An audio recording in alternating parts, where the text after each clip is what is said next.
Good afternoon, everyone, and welcome to this webinar that we're delighted to present in a difficult time. Glad to connect with you all.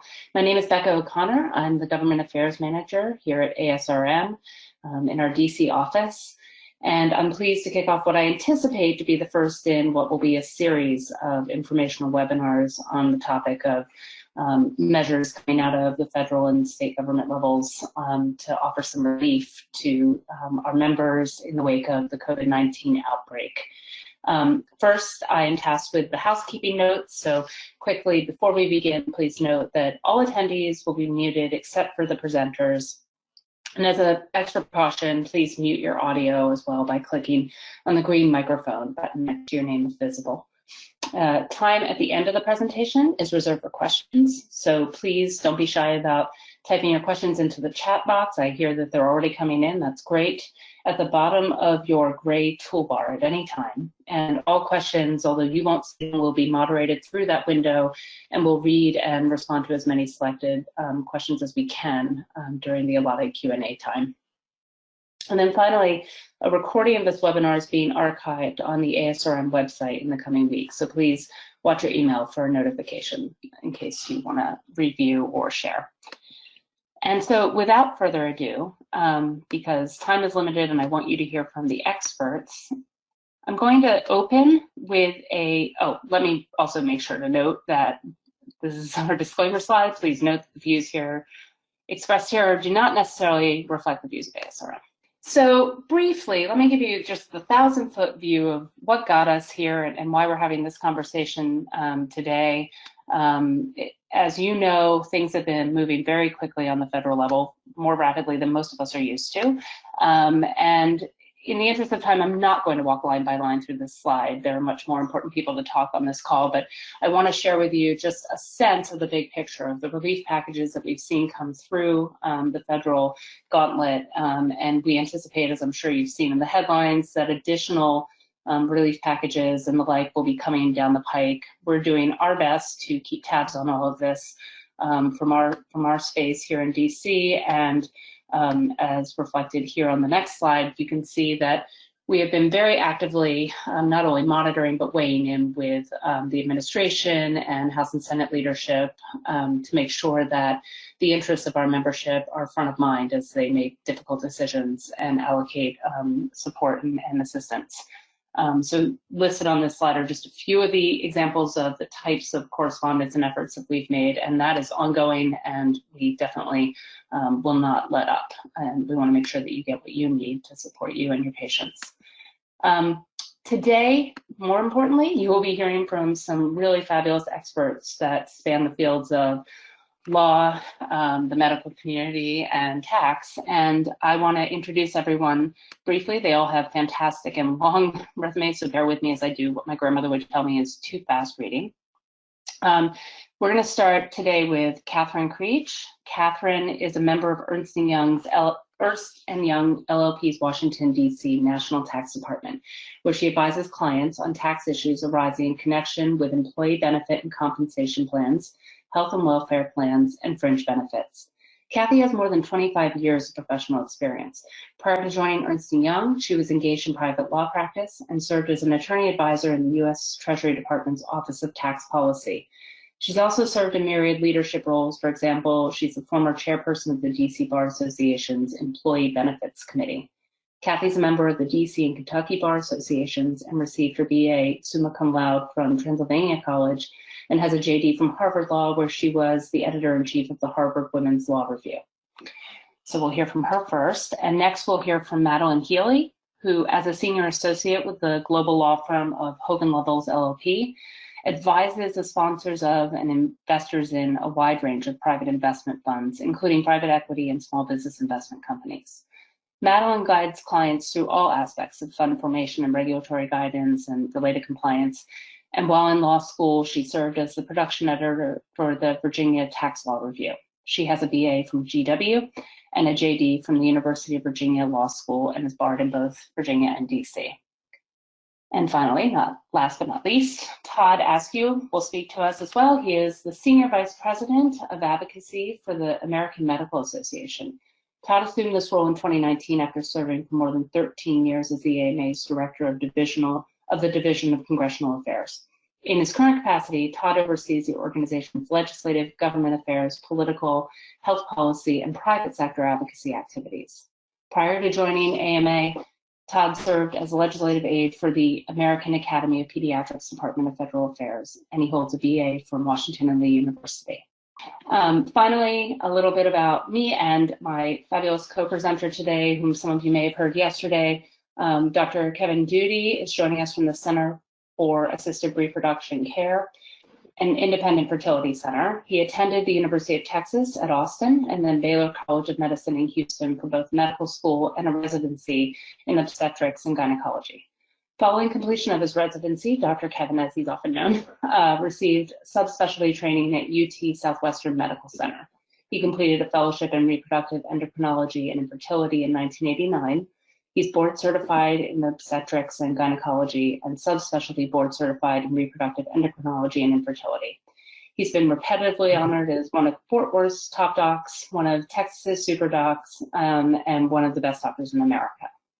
And then because I have to follow that, I'll briefly introduce myself as the newest member of the DC team here at ASRM. My name is Becca, as I said. I joined in January, and prior to this, I spent about a decade in the Boston area serving as legislative counsel to the chair of the Senate Committee on Ways and Means and as the chief legislative officer for the agency serving the interests of victims of crime. I relocated to DC in 2008, and since then I've had the pleasure of directing and supporting federal government affairs and organizations, including RAIN, the Parkinson's Action Network, the DC Coalition Against Domestic Violence, and the American Association for Justice. I am a graduate of Randolph-Macon Women's College, and I have a JD from Vermont Law School and am barred in DC and Massachusetts. With all of that out of the way, let's get to the real meat. I'm going to turn it off to Kathy to kick it off for us. And please note, again, add your questions in the question box. Thank you. Great, thank you so much, Becca. I'm going to talk about two provisions in the CARES Act that was enacted last Friday, although it seems almost like a long time ago now. And these two provisions, I hope, will be of interest to your practice and your operations. There is a handout that is the sort of technical alert that my group at Ernst & Young prepared that will go into more detail. These are tax provisions. They tend to get a bit complex, and so talking about them orally really is just an overview. And so please, take a look at the handout, which may be useful to you.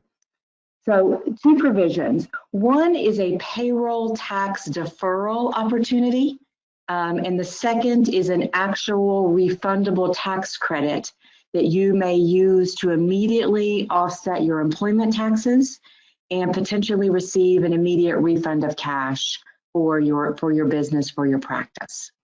So let me start first with the payroll deferral. This provision applies to the employer portion of Social Security, so 6.2% of the amount that your business pays on wages. That's what we're talking about. Now, importantly, this deferral provision can also apply to the corresponding part of self-employment tax. So professionals in your organizations who are partners, they may also take advantage of this provision with respect to that portion of the self-employment or SECA tax that they pay. But for purposes of this call, I'm going to talk about the wages, the employment tax provisions. So as you know, payroll taxes on wages are normally deposited, at the time that you make the payroll. Often the deposit is due the very next day. And you pay those taxes, when they're due. This payroll deferral provision provides that you can withhold from your deposits the 6.2% of the employer portion of Social Security. And you don't have to pay it until 2021 and 2022. So a simple example, if you deferred $100, you'd pay $50 in 2021 and $50 in 2022. Now this deferral does not excuse you of the liability, but it is a positive for your cash flow. It is effectively a tax-free loan from the government for 6.2% of your payroll taxes. And so many of our clients are Ernst & Young, and many of the people we're talking to are taking advantage of this immediately. And if you are interested in that, I urge you to talk to your payroll providers very quickly, because they are having to, of course, to adjust to these provisions, reformulate their processes, and sometimes that can take a little time. Now, the only string on this provision is, I know we're going to talk about the small business loan later in this presentation, and I'm sure many of you are very interested in those. If you take a small business loan and that loan is forgiven, this deferral ends. So there is that's really the only string. So something to consider for your practice, for your business. The second provision I want to talk about is the employee retention credit that also was enacted in the CARES Act. And that credit is real dollars back to your business. It's not just a deferral. The maximum amount that you can receive is $5,000 per employee. Now, this is a tax provision that has a lot of interacting parts, so I'm going to try to break it down in a general way here for a presentation. The first criteria is that you need to be an eligible employer, which probably many, if not all of you on this webcast are. To be an eligible employer, you must meet one of two criteria, and this is an either or. You don't have to meet both, you only have to meet one. Your business must have at least a partial suspension due to an order by a governmental authority. We'll go back to that in a second. Or your gross receipts fall below 50% of your prior year's gross receipts for the same quarter. Now, for most of the companies that I'm talking to today, they're focused on that first criteria at the moment because we just finished quarter one, and they are looking at the partial suspension as the prong that they're likely to satisfy. So what is a partial suspension? Well, a partial suspension or a full suspension might be where, because of a governmental authority's action, a governor, a mayor, some other governmental authority, you are no longer performing the services that you could have performed. Elective procedures that can't be performed, other procedures that can't be performed. If your organization has not been deemed essential and you must close, those are clearly a suspension of the business. Now, what happens when you have the suspension of the business? Well, then you are an eligible employer, and that means these credits can be earned for wages that you're paying to your employees. Now, there are two pathways here. There's a pathway for organizations that have 100 or fewer employees, which is an easier pathway. And there's a pathway for businesses that have more than 100 employees, which is more onerous. I'm going to start with the easier pathway. If you have 100 or fewer employees, then you will earn a credit of 50% of the wages that you're paying to those employees, up to a cap of $10,000 for your period of eligibility. So for the entire time that your business is partially suspended or fully suspended and you're maintaining a payroll, then for each person that you pay up to $10,000, you're going to get a $5,000 credit. If you pay somebody $5,000, you're going to get a $2,500 credit. It's just a 50% credit over the wages. What happens with that credit? Well, that credit essentially is an offset to all of your employment taxes, and it can be refundable if the credit exceeds your employment tax withholdings. And by employment taxes here, I mean your income tax withholdings, Social Security, Medicare, all your federal withholdings. And if your credits exceed those federal withholdings, you can apply for an immediate refund of cash from the government. So one way to think about this credit is that it is essentially the government covering 50% of your payroll up to $10,000 a person. So it can be, in the right situation, very beneficial. Now, I mentioned that there's a harder pathway for organizations that have 100 or more than 100 employees. All of the same things apply that I just said, except for those organizations which are larger employers. You only earn this credit when you pay qualifying wages for periods that services are not performed. Now, what does that exactly mean? Well, what we are seeing is organizations, because of the financial stress that they're under right now, are doing things like partially furloughing employees, perhaps, sending people home for a week, but paying them at a 50% rate, something like that. If somebody is not performing services and you're still paying them, and that can be wages, it could also be the employer portion of their health insurance, that could count as well, then those amounts would be qualifying wages and you could earn the credit. There are a lot of questions around what it means to be not performing services. Does it mean that your employees don't do anything? Does it mean that they're just checking in? I mean, clearly it doesn't apply to employees who can telework or or can be repurposed or are doing other things in the practice. But for those individuals who may be partially furloughed or not performing any meaningful level of services, if you have 100 or more employees, this may be beneficial. Again, I urge you to look at the handout. It goes through these items in more detail. And finally, I want to mention some other relief items that also are mentioned in the handout.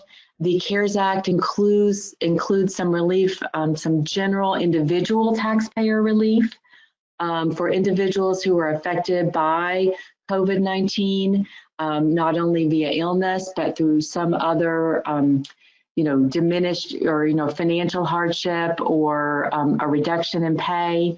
There is a special provision where an individual can pull out money from their 401k or their individual retirement account up to $100,000. They don't have to pay penalties. Normally, when you pull that money out before you're really retired or having separated from service, you're going to pay a 10% penalty. That 10% penalty is waived. The tax on those amounts can be spread over 3 years. And if hopefully if someone's financial situation turns around and they have more money later, they can also contribute that back into an IRA and be forgiven the income tax that they otherwise would owe. So that is this is a provision that allows people who need cash to essentially take that cash from their retirement plans. There are also provisions for employers who may be covering additional expenses for employees because of the disaster.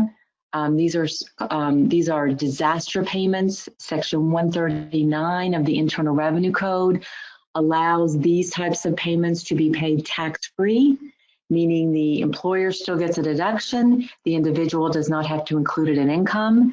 These cover expenses that are incurred as a result of the disaster. So in the healthcare arena, we are seeing situations where, hospitals, other, healthcare practices may be doing things like covering living expenses because people who are involved in COVID-19 care maybe are living outside of the home from their regular family so that they don't spread the virus or don't put their family at risk. So those sorts of situations, which normally would be taxable if your employer paid your living expenses, but in this situation, that is likely a tax-free payment under 139. So that sort of summarizes some of the key tax provisions. So Becca, I'll stop and maybe we can segue to the next topic.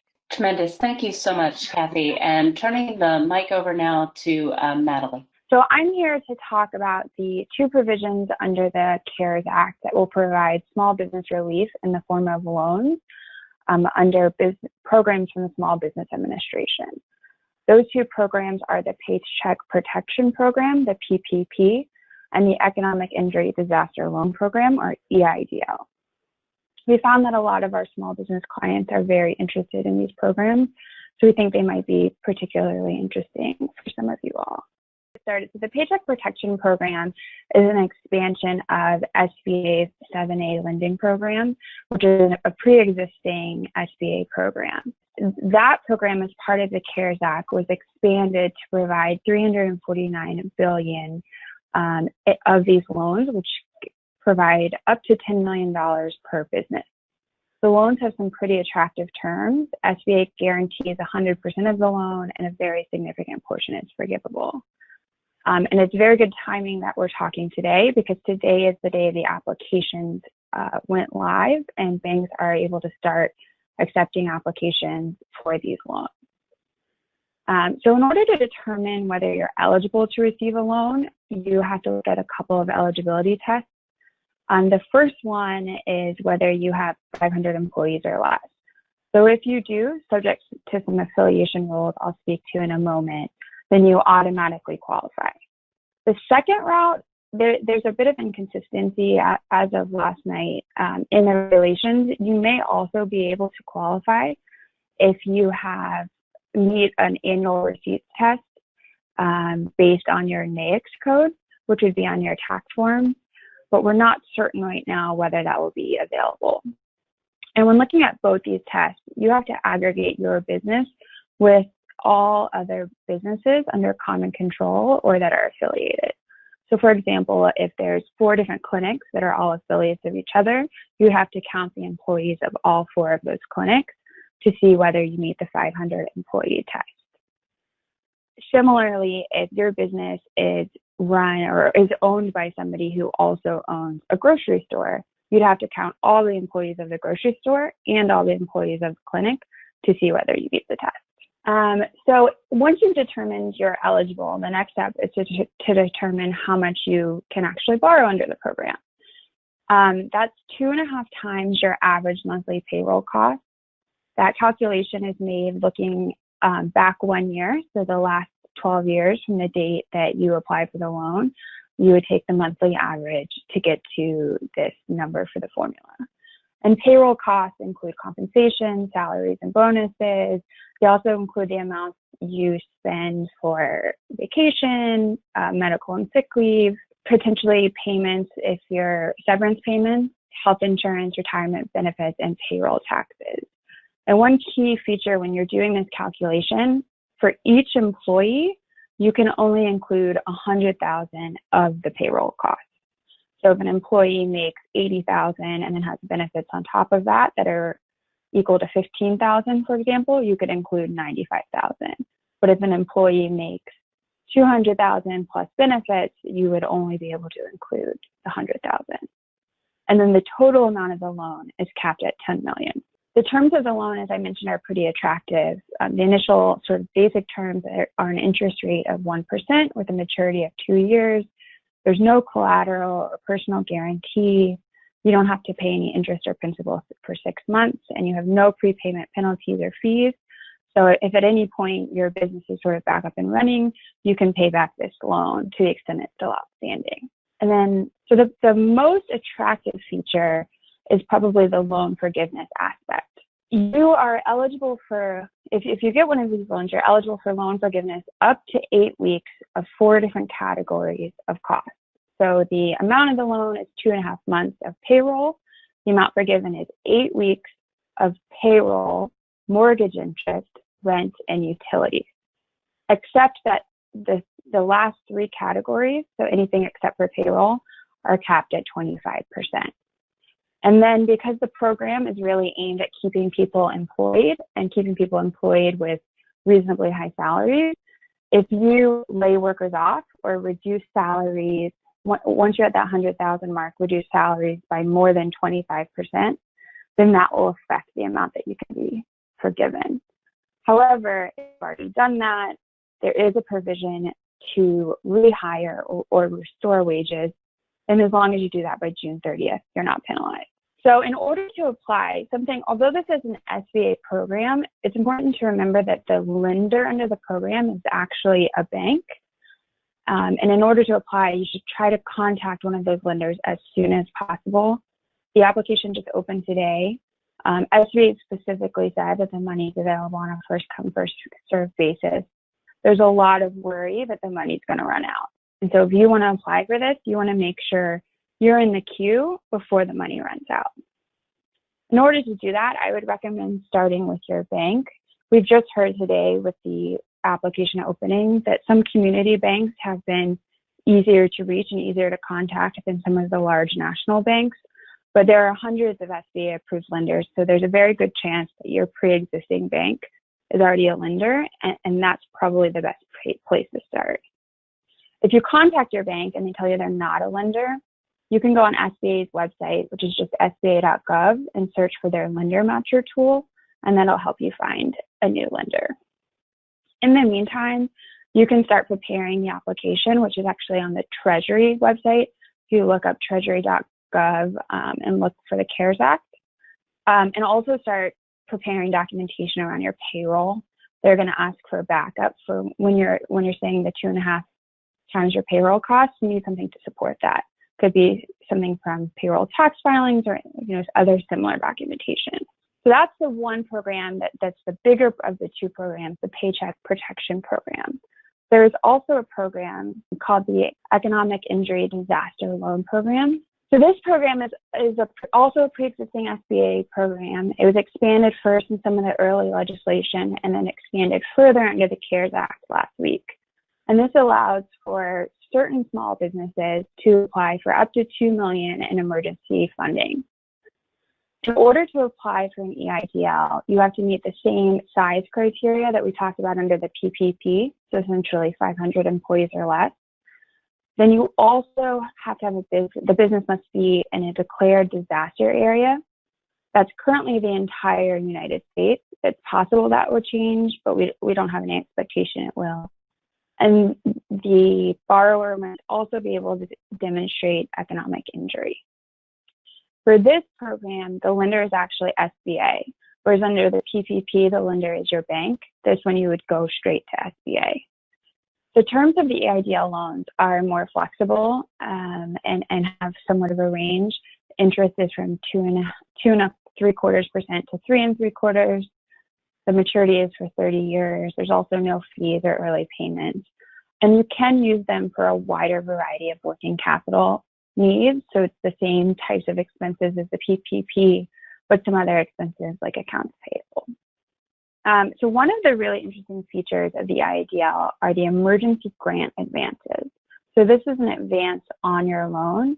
You can borrow up to $10,000 in the form of an advance within 72 hours. So you submit your loan application, and when you do, if you request an emergency grant advance, you'll be able to get a small influx of cash in a very short amount of time. So that could be interesting for you if you're looking at your books and just don't know how you're going to make payroll next week or don't know how you're going to pay rent next week. This could be a good option for you. There's no expectation that you pay the emergency grant back, but if you are doing an EIDL and a PPP, then the amount that you're able to be forgiven under the PPP may be reduced. Unlike the PPP, these loans are not forgivable except with respect to the emergency grant advances. And one thing, there's a bit of lack of clarity right now between the EIDL and the PPP, but we do think it's possible you won't be able to apply for both of them at the same time. If you've already applied for an EIDL, you can definitely apply for a PPP, and you'll have to be careful not to double count. So any expenses that you're using the EIDL for, you'll need to make sure you don't use the PPP for, and you clear documentation. But there is some uncertainty around the interaction between the two. If you want to apply for the EIDL, as I mentioned, you go on to SBA's website, sba.gov. And on the home page, there's a yellow bar at the top of the screen. If you click on that, it'll take you to the application process, which, as far as I can tell, seems to be fairly intuitive to walk you through. So those are the two main small business loan programs available under SBA, that's the EIDL and the PPP. So with that, I will turn it back to Becca. Thank you so much, Madelyn. That was fantastic. Todd, over to you. Hi, thanks for having me very much. I wanted to, instead of to talk today about a couple of issues that are ongoing challenges to the healthcare system that this healthcare system as a whole is facing and having to deal with up to this point and this point going forward. These are things we're hearing from physicians on the front lines every day, and they also have obviously secondary impacts throughout all medical practices. The first is the lack of personal protective equipment. This is the number one thing we hear. The national stockpile is depleted, so there is no more for the federal government to actually distribute. The major problem we have here is even if we invoke the Defense Production Act, there is a very limited domestic capability to produce medical quality face masks, shields, gloves, gowns, and other things that are needed to care for and even to test people for COVID-19. Most of this, of course, was made in China, which is only now coming back online and into production. An air bridge has been established by the military to bring supplies here to the United States. Unfortunately, those then sell into the commercial market where the states then compete with each other and bid up the prices. So the preservation of PPE was one of the driving things that has led obviously a lot of practices to shut down. But even with these efforts to preserve PPE by canceling elective procedures and services, we find ourselves now even looking for techniques to reuse PPE. The government is looking for ways to sterilize and reuse it, because here we are before this wave even starts to crest in most of the country, and there is very little PPE left to be found. The second thing is testing and testing supplies. Obviously, initially, testing was very limited. The techniques that we would normally use to define and contain the virus in an area were not there because of the lack of testing. This was for multiple reasons, but once the tests from the CDC began to come online, there was confusion over the protocols, who could get the test. That has started to be clarified some. There are supply problems with testing. Yes, once the tests started coming online, the particular nasal swabs needed were not available because they were made in Italy, and those companies were shut down during the COVID crisis. There was a lack of transport media, a lack of reagents to actually process the test. And so these things are getting better. Laboratories are improvising and coming up with new techniques. The processing of the tests was very slow in the beginning, but new tests, laboratory tests have come online to increase the testing capacity. It's still not anywhere close to where it needs to be. To use this as an efficient tool to contain the outbreak in certain areas, but we are getting there, and it continues to get a little bit every single day, but just the slow throughput of these tests is going to continue to create a barrier to control and mitigation. The third area I wanted to hit on was potential liability. We are seeing a lot of physicians coming to volunteer or to be recruited into gap filling roles. Even if you're not a physician who typically would have cared for these patients, there are folks that are asking, for instance, family physicians to fill in roles in the hospital that they may not have traditionally done, so that those hospitalists and others can tend to the more critical patients. There are already trial lawyers out there looking to exploit injuries related to COVID-19, whether or not they were directly related to some of these issues. So physicians filling roles that are unfamiliar to them.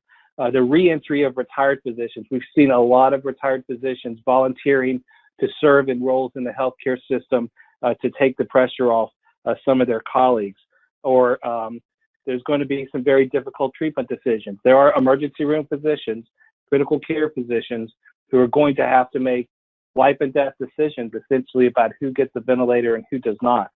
And then there are also likely to be lawsuits over the decision to delay not preventive care, but elective procedures, such as the colonoscopy or the mammography that was foregone in order to preserve that protective equipment and to prevent the patient from being exposed to COVID in the healthcare system. And yet some of those things down the line could have potential liability implications. And so we are going to need to continue to work with policymakers to address protections against liability in some of these situations when you have a healthcare system that is really struggling and on the edge to be able to save as many lives as possible and doing things that we never thought we would have to do in this country. There is no doubt that we are not even near where we need to be in financial support. The programs that were discussed earlier are very good, and they are there for a lot of practices. Bigger practices are not going to qualify. There's other programs for small business supports that may provide some support there. There's also the $100 billion fund, which is not just for hospitals, but it's also for physician practices. And one of the issues is lost revenue because of COVID. So potentially, as we're working with them to implement this fund, if there were if there were practices that had to shut down to preserve PPE, or because the decision was made that the particular care being provided was not appropriate at that time, then that is one of the things, that lost revenue is one of the things that can be eligible for that fund.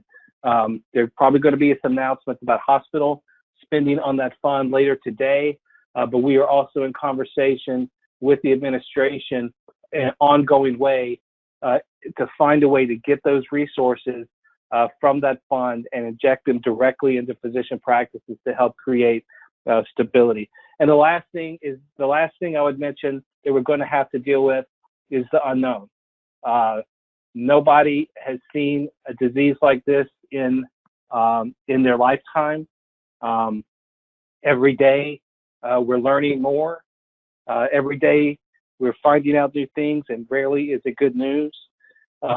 This is completely unprecedented, and we are going to have to continue to meet each new challenge as it comes up and to attempt to overcome it. So it's a long way to go, a lot of challenges out there, and I'm gonna leave it there because there's so many physicians that are sacrificing so much right now, and the country owes it to the healthcare system to provide the supports that it needs to make sure that when this crisis is over and during this crisis, that the healthcare system is available to meet not only the needs of patients with COVID, but the ongoing healthcare needs that people had before this virus arrived. So I will leave it there and turn it back to you, Rebecca. Thanks, Todd, and thank you to each of our panelists for these really helpful presentations. Without further ado, I'm going to turn it over to Dr. Doody. You can see on your screen some reminders about our Q&A session. That's what we're going to launch into, and he will moderate. And I'd like to echo thanks to Todd, Madelyn, and Catherine for very excellent and timely presentations. So we have a lot of questions here. Some of them are very similar, so I'll try and combine the ones that are similar so we can get through the bulk of them. This one I think is important. It's that our practice is wholly independent, but has a management services agreement with Integramed. Integramed processes payroll, administers benefits, and does a variety of other services in exchange for a fee. Their staff are technically employees of Integramed, but that's really a payroll arrangement only. So collectively, the total number of staff from each of the practices is more than 500. But the small slice for this one practice is far fewer than 500. So it would seem like this is the type of business intended for the CARES Act, but it looks to be excluded. Can you comment on this? Yeah, so it's not clear to me whether the person asking the question is asking about whether the Integramed employees should be, I think they're asking whether they should be counted as part of the clinic's employees and whether the clinic has to be aggregated with Integramed. So assuming that's correct, the question to look at is whether Integramed has the ability to control your clinic and what decision-making authority they do. some examples would be if they have the ability to approve your budget or involved in key votes on different issues, then they would have the ability to control, and you have to aggregate. It sounds to me from the little bit of detail we have that you probably wouldn't aggregate them. However, you would only be able to count the employees and both your employee number and your payroll amount that are actually your employees, and you'd have to exclude the IntegraMed employees. So if the nurses and such are employees of IntegraMed, and the clinic is paying IntegraMed, and that payroll is being passed through IntegraMed, they would not benefit from this. Is that correct? Yes, that's my understanding based on what we know. Okay, great. Another question that was a concern to some is that their local banks or the banks that they use for their practice do not yet have the applications up. And so some questions are, should we go to another bank that already has their application?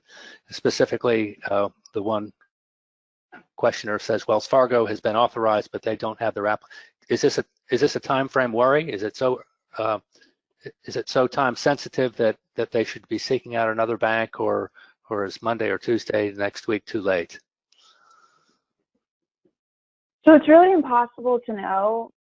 Based on what we've heard from, I've spoken to people at Wells Fargo and other banks, a number of banks are having trouble getting going. So my just best guess from sort of the rumor mill is that the money will still be available early next week. But if you're able, especially if you have a relationship with another bank, it definitely doesn't hurt to reach out to them and try to get started. If you have more of a community bank, even if it's not on their website, if you could call them and ask whether they're participating, that may be a good approach. And they may be less sort of overwhelmed and flooded with inquiries than a Wells Fargo would be. Thank you. Next question is, we laid off an employee March 24th due to overstaffing, so I guess not part of the COVID-19 issue. Is this going to pose a problem for us with loan forgiveness? It likely would reduce the amount that can be forgiven. I can look up the exact timing, but there is a very good chance it would. And their timing, I guess, is another. There's another questioner that says our employees were furloughed on March 23rd. So I guess that timing question is important. Yeah, and I just looked at oh, sorry. No, I'm sorry, Madelyn. This is Becca. I just want to note that I know a lot of these questions are going to be very case specific. We will do our best to answer them here, but we're also notating the questions, and we'll do our best to follow up with you after this in some format so that we can get to some of the more granular points that people are asking about. Next question is, if a new employee is hired on April 20th, is the hiring company eligible to receive reimbursement compensation for all or a portion of their payroll expense? So this is not protecting an existing employee, but is adding a new employee. How does that work? Yeah, so if you apply for the loan after they're added, that won't increase the amount you can borrow because you have to calculate that looking at your past 12 years, but it would increase potentially the amount that can be forgiven subject to that cap because you'd be counting their payroll expense in that 8 weeks of payroll costs. Okay, and then that segues into another question. It says that you state the calculation of prior expenses is the average of past year's expenses, payroll, interest, utilities, and rent. This individual has also been informed that you can use the first 2 months of the year 2020 of this year, or a specified time frame of several months mid-2019. Are all of these options, or is there a set requirement on how this needs to be estimated? So generally there are set requirements so that the first 2 months of this year, I believe, only applies to businesses that are newly formed after a certain date in 2019. So there's specific set, if you were in existence on this date, then what you need to follow. There is some flexibility when you're looking at the amount that the amount forgiven is reduced by for your workforce number. There's some flexibility there, but generally they're pretty set formulas. And here's a interesting one for the payroll protection, paycheck protection plan. If a clinic shuts down per ASRM guidance, but wants to reopen with staff ASAP, can they certify that the loan is necessary for ongoing operation? Well, I guess the question is, if say local, state, or government regulations didn't cause the closure, but they're doing it because they're abiding by ASRM guidance, does it still qualify for this paycheck protection plan? I think if you can say in good faith that you need the loan to pay your rent or to keep your employees paid, something like that, even if it doesn't lead to providing services to your patients, that would likely be covered. And for the payroll tax deferment, does a PPP apply to, does it apply there? Can the tax deferment also be used in the same situation that the PPP is used? Or those are two different things? I'll jump in on that. This is Kathy.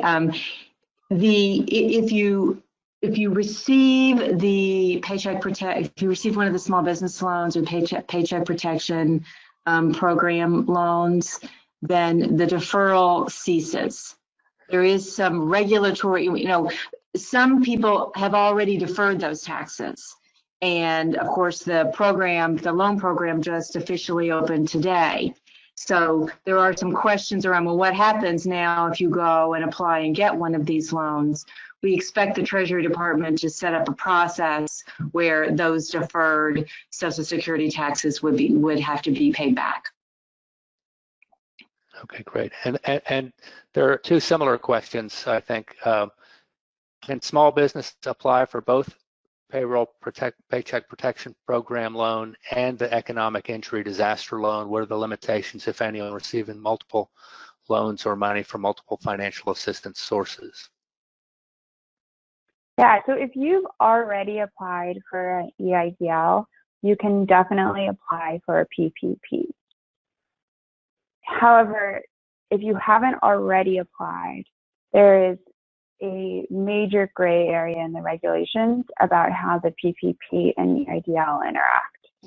We do think it'll be, become clearer over the next week or two. We've been getting new guidance from Treasury and the SBA, about every 48 hours, resolving a lot of the gray areas. So we hope this is one that is resolved quickly, but right now it's unclear whether you could do both. And so thank you. So here's one. Some employees believe that loans to business doesn't require them to work, but can stay home and still get paid. Is that true? That's my understanding. Especially if you're in a state where you have to close your clinic, where there's a stay-at-home order. I think my understanding is that's absolutely one of the intended purposes. But even if you're just doing it because of ASRM or other guidance, that I do believe you can do that. But if you're paying them to work from home, there's still that doesn't impact on the eligibility for the PPP as well, correct? Right. Yes. Working from home is definitely fine, and I believe also not working would be fine. So here's a question: if the practice already reduced the salaries because of the situation, and will they now be forced to pay the salary that they had? So I guess another way to phrase this is, what percentage of the salary, of the prior salary, needs to be paid during this closure time frame to maintain eligibility for complete forgiveness? 75% essentially, except that doesn't start until you get to 100,000. So anybody can be cut back so that their salary and benefits together on an annualized basis are 100,000. And then from there, you can make a 25% cut before you start being penalized. Is that a 75? So is that 75% in aggregate? Say one employee is 70 and the other is 80, and so the aggregate is 75, or is it each employee 75 or above? I believe, I don't know the answer to that question actually. I can take a look and get back to you shortly. Thank you. Let's see what other questions. For the payroll tax deferment, does the PPP apply to a small business loan being forgiven? So that's, I think we've answered that. So one for Todd, what is the definition of PPE for a small medical practice? So PPP and PPE. PPE, personal protective equipment, is any masks, gowns, face shields, etc. A lot of practices who have been forced to shut down have been in communication with their local hospitals and donating that equipment if they don't expect, donating this protective gear if they don't expect to use it in the short term, just because the need is so very great. So this last question is the PPP only applies to 8 weeks of payroll expense regardless of whether payroll is reduced by 20%, correct? I'm not sure I understand that question. It only applies to 8 weeks regardless of whether, so maybe the person's asking is, I think they're asking if they reduce it 20%, can they extend it 20% beyond the 8 weeks? Oh, no, you cannot do that. Right. And to get back to on the prior question, it's a per employee number. So if you reduce any employee 25% below, starting with the 100,000 mark, any employee that's reduced 25% would be a penalty against the amount forgiven. Excellent. Here's one that I think we're all wondering. Do we think that there will be further so this is a 2-month stopgap. Do we think that there will be further legislation to help medical practices? I would say absolutely. In fact, there's already a draft plan of legislation that'll probably be introduced by the Democrats in the House on April 20th or thereabouts. They're looking for a large stimulative effect, realizing that there's so much more to go. Infrastructure package, but they also recognize the need to continue to support hospitals, physicians, community health centers, and so I would look for additional opportunities to find further support for physician practices as part of that package. It probably won't move as quickly as the first 3 packages did, but certainly there's a need, and they're going to attempt to fill it. Thank you. So there's one interesting question, which I'm not sure that any of the panelists can answer, but what will happen to the recent REI fellows that were hired? Will they lose their jobs? What then? So I guess these laws don't necessarily pertain to that, but I guess the closure and the lack of clinical training availability for a few months certainly might have some impact on our subspecialty training. Yeah, that's a difficult question to answer. Yeah, and maybe for a lot of different specialties that although I will tell you there's some interest in in localities, but driven by the feds in utilizing some of the clinical skills of residents and fellows in caring for these patients. And there'll be a lot of field hospitals that are contemplated being set up, like at the Javits Center in New York, but they're looking at doing this across the country. The workforce is desperately needed. And so there is a thought that some of those fellows and residents may be pressed into service caring for these patients in those facilities. So certainly, perhaps not what they bargained for. No, not what anybody bargained for. So here's a question, I think just a technical question we should answer. It's been asked a couple times. Where's the handout that Kathy refers to? We'll also make sure it's on the ASRM site for you. Regarding the PPE, such as gloves, I would like to know the definition due to staying open. Are we going to be penalized using gloves to continue working in our office? I don't know of any mechanism to penalize somebody in their own office using their own protective equipment. There's been a lot in the news recently of hospitals disciplining physicians for wearing even their own protective equipment in the hospital, fearing that they would scare the patients when they're walking down the hallway in a mask. You know, why aren't I wearing a mask? Why isn't everybody wearing a mask? However, more and more hospitals that are dealing with these cases are going to mask for everybody everywhere. We put out a statement a couple days ago by our president, kind of criticizing facilities that were telling physicians not to wear even their own equipment. And those that have been pushed, that, you know, we pushed back on, have backed down. So, but in terms of wearing your own, it is your own equipment, it is in your own office, and nobody is going to come, at least today, and take it away.